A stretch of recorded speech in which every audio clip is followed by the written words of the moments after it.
ಕರ್ನಾಟಕದಲ್ಲಿ competitive aspirants ಏನೆಲ್ಲ ಒಂದು KPSC ಇರ್ಬೋದು, KSP, KA ಪ್ರತಿಯೊಂದು ಎಕ್ಸಾಮ್ಸ್ಗೂ ಕನ್ನಡದಲ್ಲಿ ಓದೋಂಥವ್ರಿಗೆ ಒಂದು ಬುಕ್ಸು ಅಂದರೆ ಮಾಹಿತಿ ಕೊರತೆ ಇತ್ತು. ಕನ್ನಡದಲ್ಲಿ ಟ್ರಾನ್ಸ್ಲೇಷನ್ ಅಂದರೆ ಇಂಗ್ಲೀಷಲ್ಲಿ ಸೋರ್ಸ್ ಸಿಗುತ್ತೆ, ಬಟ್ ಆದರೆ ಕನ್ನಡದಲ್ಲಿ ಸೋರ್ಸ್ ಸಿಗಲ್ಲ.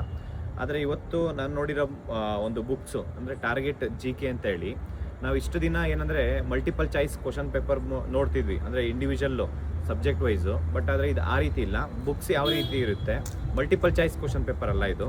ನೀವು ಬುಕ್ಸಲ್ಲಿ ಯಾವ ರೀತಿ ಸೋರ್ಸ್ ಬೇಕು ಅಂದರೆ ಬುಕ್ಸಲ್ಲಿ ಏನು ಕಂಟೆಂಟ್ ಇರುತ್ತೆ ಅದನ್ನು ಶಾರ್ಟಾಗಿ ಅಂದರೆ ತುಂಬ ಚೆನ್ನಾಗಿ ನಿಮಗೆ ಎಕ್ಸಾಮ್ಸ್ ಪರ್ಪಸ್ ಯಾವ ರೀತಿ ಬೇಕು, 5ನೇ ಕ್ಲಾಸಿಂದ 12th ತನಕ ಅಂದರೆ 5th-ಇಂದ 12th ತನಕ DCRT ಇರ್ಬೋದು ಮತ್ತು NCRTದು ಸಿಲೆಬಸ್ಸಲ್ಲಿ ಏನಿದೆ ಇಂಪಾರ್ಟೆಂಟ್ ಪಾಯಿಂಟ್ಸ್ ಅಂದರೆ ಒಂದು ಫ್ಯಾಕ್ಟ್ಸು ತೊಗೊಂಡು ಈ ಬುಕ್ ಬರೆದಿರೋದು. ಮತ್ತು ತುಂಬ ಇಂಪಾರ್ಟೆಂಟ್ ಆಥರ್ಸು ಒಂದೊಂದು ಸಬ್ಜೆಕ್ಟ್ಗೆ 2, 3, 4 ಸಬ್ಜೆಕ್ಟು ಬುಕ್ಸ್ ಓದ್ಕೊಂಡು ಅದರಲ್ಲಿ ಸಮ್ಮರಿ ತೊಗೊಂಡು ಶಾರ್ಟ್ಕಟ್ಟಾಗಿ ವಿದ್ಯಾರ್ಥಿಗಳಿಗೆ ಅಂದರೆ ಸ್ಪರ್ಧಾ ಕಾಂಪಿಟೇಟಿವ್ ಎಕ್ಸಾಮ್ಸ್ಗೆ ಯೂಸ್ ಆಗೋಂಥ ಒಂದು ಬುಕ್ಸ್ ಬರೆದಿರೋದು ಅಂತಂದರೆ ನಾನು ನೋಡಿರೋದು ಇದು ಮೊದಲನೇ ಬುಕ್ಸ್ ಅಂತ ಅನ್ಕೊತೀನಿ. ಇದೇನು ನೋಡೋಕ್ಕೆ ತುಂಬ ದೊಡ್ಡದಿರ್ಬೋದು, ಆದರೆ ಎಲ್ಲ ಸಬ್ಜೆಕ್ಟು ಕಂಬೈನ್ ಆಗಿರೋದಕ್ಕೋಸ್ಕರ ಇದು ತುಂಬ ದೊಡ್ಡದಾಗಿ ಕಾಣ್ತಾ ಇದೆ. ಎಲ್ಲ ಸಬ್ಜೆಕ್ಟು ಇದೆ. ಈ ಒಂದು ಬುಕ್ಸ್ ಬರೆದಿರೋಂಥದ್ದು ನಾಗರಾಜ್ ಸರು, ಮತ್ತು ಇನ್ನೂ ತುಂಬ ಜನ ಸೀನಿಯರ್ಸ್ ಅವ್ರ ಗೈಡೆನ್ಸ್ ತೊಗೊಂಡು ಈ ಬುಕ್ಸು ತುಂಬ ಕಂಪೈಲೇಷನ್ ಮಾಡಿಕೊಂಡು ಸ್ಟೂಡೆಂಟ್ಸ್ಗೆ ಯೂಸ್ ಆಗೋಂಥದ್ದು, ಮತ್ತು ತುಂಬ ಕಡಿಮೆ ಟೈಮಲ್ಲಿ ಒಂದು ರಿವಿಷನ್ ಮಾಡ್ಬೋದು, ಆ ರೀತಿ ಇದೆ ಬುಕ್ಸು. ಯಾಕೆಂತಂದರೆ ಪ್ರತಿಯೊಬ್ಬರಿಗೂ ಯೂಸ್ ಆಗೋಂಥದ್ದು ಇವಾಗ ಕನ್ನಡದಲ್ಲಿ ಸೋರ್ಸ್ ಬೇಕಾಗಿದೆ.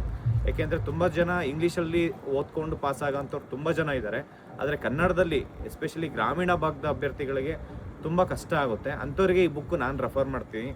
ದಯವಿಟ್ಟು ಒಂದು ಟಾರ್ಗೆಟ್ GK ಅಂತ ಬುಕ್ಸ್ ಇದೆ. ನಾನು ಪ್ರತಿಯೊಂದು ಬುಕ್ಸು ನಾನು ನಿಮಗೆ ಏನು ರೆಫರ್ ಮಾಡಿದಾಗ ತುಂಬ ಜನ ಸಾವಿರಾರು ಬುಕ್ಸು, ಕೆಲವೊಂದು ಟೈಮ್ 20,000 30,000 ಬುಕ್ಸ್ ತೊಗೊಂಡಿರೋದು ನೋಡಿದ್ದೀನಿ. ಬಟ್ ಇದಕ್ಕೂ ಅದೇ ರೀತಿ ಸಪೋರ್ಟ್ ಮಾಡಿ, ಯಾಕೆಂದರೆ ಬುಕ್ಸ್ ತುಂಬ ಚೆನ್ನಾಗಿದೆ. ನನಗೆ ಬುಕ್ಸಿಂದ ನನಗೇನು ಈ ಬುಕ್ಸ್ಗೆ ಮುನ್ನುಡಿ ನಾನೇ ಬರೆದಿರೋಂಥದ್ದು ತುಂಬ ಚೆನ್ನಾಗಿದೆ. ನೋಡಿ ನೀವು, ಬರೀ ಮುನ್ನುಡಿ ಅಂತಲ್ಲ, ಬುಕ್ಸ್ ಚೆನ್ನಾಗಿದೆ.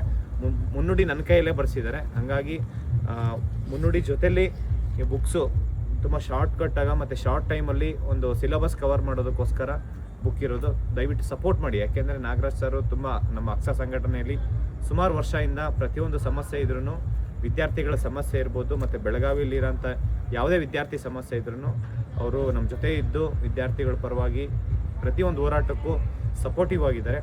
ಅದೇ ರೀತಿ ಇವತ್ತು ನಾವು ಅವ್ರಿಗೆ ಸಪೋರ್ಟ್ ಮಾಡೋಣ. ಈ ಒಂದು ಟಾರ್ಗೆಟ್ GK ಬುಕ್ಕು ಎಲ್ರಿಗೂ ನಿಮಗೆ ಆನ್ಲೈನಲ್ಲಿ ಇರ್ಬೋದು, ನೀವು ಜಸ್ಟ್ ಫೋನ್ ನಂಬರ್ ಇರುತ್ತೆ ನಾಗರಾಜ್ ಸರ್ದು, ಅವರಿಗೆ ಕಾಲ್ ಮಾಡಿ ನಿಮಗೆ ಮನೆಗೆ ಆರ್ಡ್ರು ಅಂದರೆ ಕೊರಿಯರ್ ಮಾಡ್ತಾರೆ. ನಿಮಗೆ ಈಸಿ ಅವೈಲೇಬಲ್ ಸಿಗುತ್ತೆ. ಮತ್ತು ಮಾರ್ಕೆಟಲ್ಲಿ ಬುಕ್ ಸ್ಟೋರಲ್ಲೂ ಸಿಗುತ್ತೆ ಅಂತ, ಬುಕ್ ಸ್ಟೋರಲ್ಲೂ ಸಿಗುತ್ತೆ. ತೊಗೊಳ್ಳಿ. ಯಾಕೆಂದರೆ ಒಂದು ನೀವು ಯಾವುದಕ್ಕೂ ಇನ್ವೆಸ್ಟ್ ಮಾಡೋಕ್ಕೆ ಹೋಗಬೇಡಿ. ನೀವು ನಾಲೆಡ್ಜ್ ಪರ್ಪಸ್ಸು ಬುಕ್ಕಿಗೆ ಜಾಸ್ತಿ ಇನ್ವೆಸ್ಟ್ ಮಾಡಿ, ನಿಮ್ಮ ಒಂದು ಬೆನಿಫಿಟ್ಗೋಸ್ಕರ ಮತ್ತು ಫ್ಯೂಚರು ಅಷ್ಟೇ, ನಿಮ್ಮ ಭವಿಷ್ಯಕ್ಕೋಸ್ಕರ. ಅದು ಯಾವ ಬುಕ್ಸ್ ಇದ್ರೂ ಅಷ್ಟೇ, ನಿಮಗೆ ಚೆನ್ನಾಗಿತ್ತು ಅಂತಂದರೆ ಆ ಬುಕ್ಸ್ ಮೇಲೆ ಇನ್ವೆಸ್ಟ್ ಮಾಡಿ. ಮತ್ತು ಬುಕ್ಸ್ ತೊಗೊಂಡಾದ್ಮೇಲೆ ಅದನ್ನು ಮಲ್ಟಿಪಲ್ ಟೈಮ್ಸ್ ರಿವಿಷನ್ ಮಾಡಬೇಕು, ಅದು ತುಂಬ ಇಂಪಾರ್ಟೆಂಟು. ಎಲ್ರಿಗೂ ಒಳ್ಳೆಯದಾಗಲಿ. ನಾಗರಾಜ್ ಸರ್, ನಿಮಗೂ ಒಳ್ಳೆಯದಾಗಲಿ. Thank you so much. ನಮಸ್ಕಾರ.